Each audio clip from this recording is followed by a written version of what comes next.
যে কোনো যুদ্ধের গেম চেঞ্জার হিসেবে মনে করা হয় বিমান বাহিনীকে। যে দেশের বিমান বাহিনীর শক্তি যত বেশি, সে দেশ যুদ্ধক্ষেত্রে ততটাই এগিয়ে থাকে।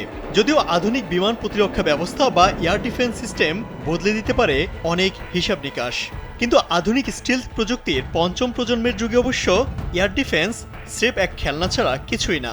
কেননা আধুনিক এসব যুদ্ধবিমান শনাক্তই করতে পারে না বিশ্বের কোনো রাডার। বলা যায় অদৃশ্য যুদ্ধবিমান সব। ভারত পাকিস্তানের বর্তমান যুদ্ধ অবস্থায় তাই একটি প্রশ্ন সবার মনে, আকাশ শক্তিতে কে বেশি এগিয়ে, কার যুদ্ধবিমান কতটা শক্তিশালী। শুরুতেই দেখে নেই ভারতের আকাশ শক্তি কতটুকু। সামরিক বিমান বাহিনীর সক্ষমতায় বিশ্বের চতুর্থ অবস্থানে রয়েছে ভারত। দেশটির বহরে এই মুহূর্তে 2229টি বিমান রয়েছে, যার মধ্যে 513টি ফাইটার বিমান, অ্যাটাক বিমান আছে 130টি, পরিবহন বিমান 270টি, প্রশিক্ষণ বিমান 351টি, বিশেষ মিশনের জন্য 74টি, হেলিকপ্টার আছে 899টি, ট্যাঙ্কার বহরে কাজ করে 6টি, আর অ্যাটাক হেলিকপ্টার আছে 80টি।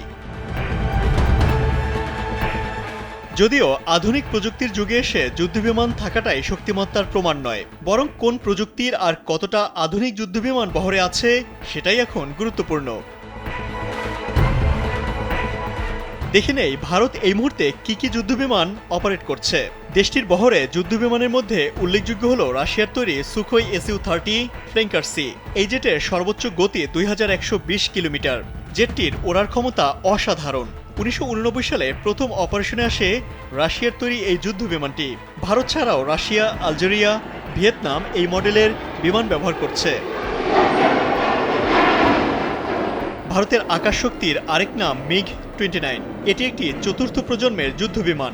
1983 সালে প্রথম সোভিয়েত বিমান বাহিনীর বহরে যুক্ত হয় এই মডেলের বিমান। যুদ্ধ বিমানটি উচ্চ গতি, চমৎকার গতিশীলতা এবং যুদ্ধের জন্য উপযুক্ত ডিজাইনের জন্য পরিচিত।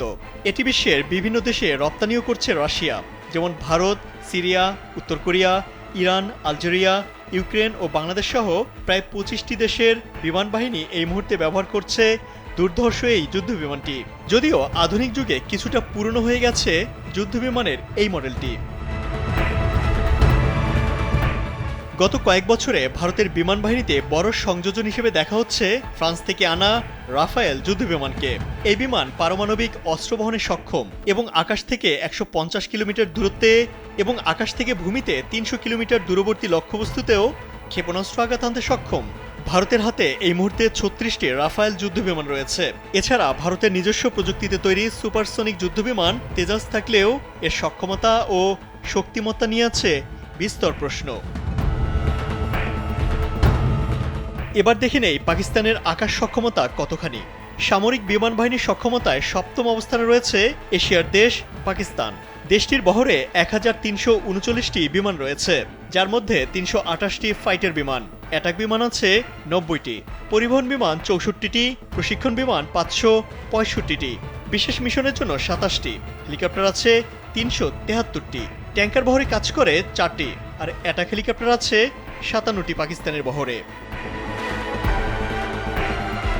বর্তমানে প্রধান যুদ্ধবিমান হিসেবে পাকিস্তানের হাতে রয়েছে F-16। যুক্তরাষ্ট্রের তৈরি এই যুদ্ধবিমানটি প্রতিপক্ষের মনে ভয় ধরিয়ে দেওয়ার জন্য যথেষ্ট। মূলত রাশিয়ার MiG-29-এর সমান প্রতিপক্ষ হিসেবে ধরা হয় আমেরিকার তৈরি F-16কে। এছাড়া পাকিস্তান ও চীনের যৌথভাবে তৈরি JF-17 থান্ডার যুদ্ধবিমানও অপারেট করছে দেশটি। এটি মূলত বহুমুখী একটি যুদ্ধবিমান।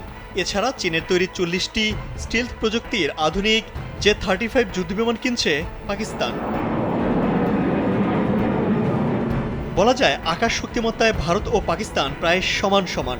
তবে শুধুমাত্র আধুনিক যুদ্ধবিমান দিয়ে নয়, বরং এর দক্ষ পরিচালনার উপর নির্ভর করে যুদ্ধের সফলতা। ইমতিয়াজ আহমেদ, কালবেলা।